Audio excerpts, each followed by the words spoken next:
പുറത്ത് ഇടവപ്പാതി മഴ തിമിർത്ത് പെയ്തിറങ്ങുന്നുണ്ട്. ശരീരം ഒരു സുഖമുള്ള തണുപ്പിനെ പുണർന്നങ്ങനെയിരിക്കുന്നു. ഈ മഴയത്ത് ഓർമ്മകളും പ്രണയവും അയവിറക്കാൻ മനസ്സിന് ഒരുപാട് ഇഷ്ടമാണ്.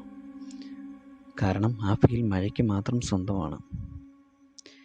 അവൾ ആരെയും മയക്കുന്ന മോഹിനിയാണല്ലോ. അവളിലൂടെ മറ്റുള്ളവരുടെ പ്രണയം പൂവിടുന്നത് കാണാൻ അവൾ ഓരോ നിമിഷവും ഭൂമിയുടെ മാറിലേക്ക് പെയ്തിറങ്ങും.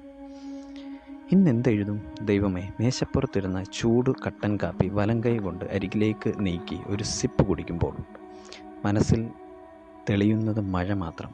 പെട്ടെന്നാണ് മൊബൈലിൽ വൈബ്രേറ്റ് ശബ്ദം. ആരാപ്പ ഈ രാത്രിയിൽ? ആരെങ്കിലും പോസ്റ്റിൽ കമൻ്റ് ഇട്ട് കാണും.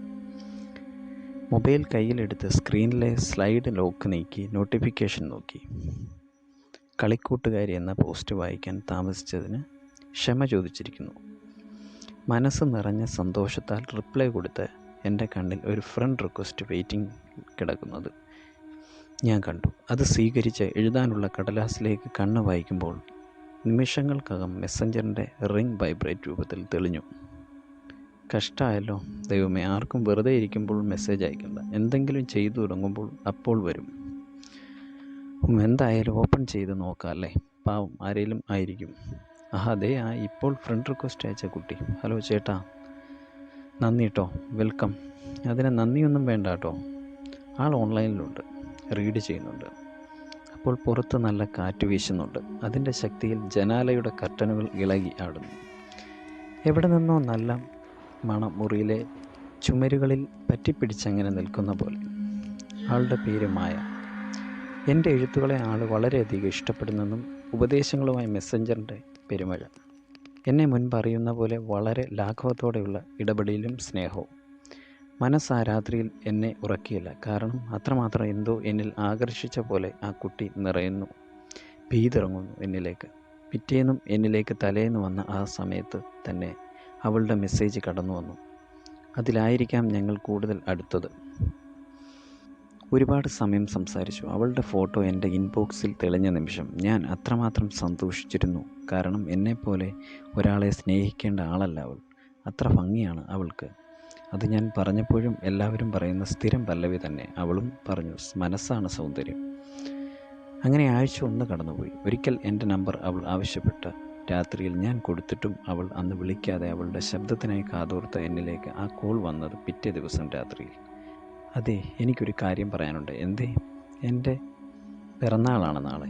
എൻ്റെ വീട്ടിൽ വരെ ഒന്ന് വരാമോ? എനിക്കൊരു സമ്മാനവുമായി. വരാലോ? ഒരുപാട് സന്തോഷത്തോടെ അവളുടെ മുഖം ഞാൻ അവളുടെ ശബ്ദത്തിൽ നിന്നറിഞ്ഞു. പിറ്റേ ദിവസം രാവിലെ ഒരുങ്ങി മഴയെ വകവയ്ക്കാതെ ധൃതിയിൽ ടൗണിലേക്ക് നടക്കുമ്പോൾ സ്വപ്നങ്ങളുടെ ഘോഷയാത്ര പുറകെയുണ്ട്.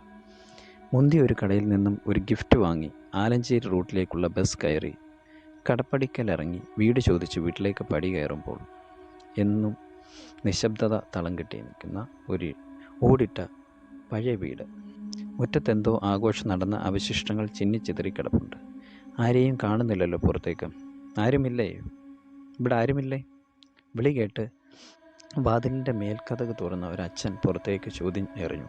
ആരാണ്? മനസ്സിലായില്ലല്ലോ. ഇത് മായയുടെ വീടല്ലേ? മായയുടെ ആരാണ്? കൂട്ടുകാരനാണോ?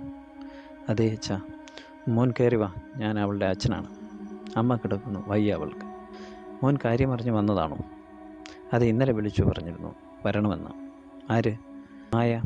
അവളുടെ പിറന്നാളാണ് ഇന്ന് വരണമെന്ന് പറഞ്ഞു. മോൻ എന്തൊക്കെയാണ് ഈ പറയുന്നത്? ശരിയാണ്, ഇന്ന് എൻ്റെ കുട്ടിയുടെ പിറന്നാളാണ്. മായ എവിടെ അച്ഛാ? വാ, നമുക്ക് ഒന്ന് നടക്കാം. പുറത്തേക്ക് വാതിൽ കടന്ന് മുറ്റത്തിൻ ഇടത് ഭാഗത്ത് പൂക്കളാൽ തീർത്ത ഒരു മൺകൂന ചൂണ്ടി പൊട്ടിക്കരഞ്ഞുകൊണ്ട് ആ അച്ഛൻ്റെ വാക്കുകൾ വായുവിൽ നിറഞ്ഞ കണ്ണീരായി. അതാണ് ഞങ്ങളുടെ മായ. 26/2/2016 രാത്രിയിൽ അപകടത്തിൻ്റെ ദൈവം തിരികെ എടുത്ത. അതാണ് ഞങ്ങളുടെ മായ. 26/2/2016 രാത്രിയിൽ അപകടത്തിൽ ദൈവം തിരികെ എടുത്ത എൻ്റെ പൊന്നുമോൾ. ദൈവമേ, എന്തായി കേൾക്കണേ? എന്തിനാണ് ഈ ചതി എന്നോട് ചെയ്തത്? കുതിച്ചിരുന്നതല്ലേ ഞാൻ. 26/2/2016 രാത്രി അവൾ എൻ്റെ അടുത്ത് വന്ന ദിവസം. എന്തിനായിരുന്നു മായ നീ വന്നത്?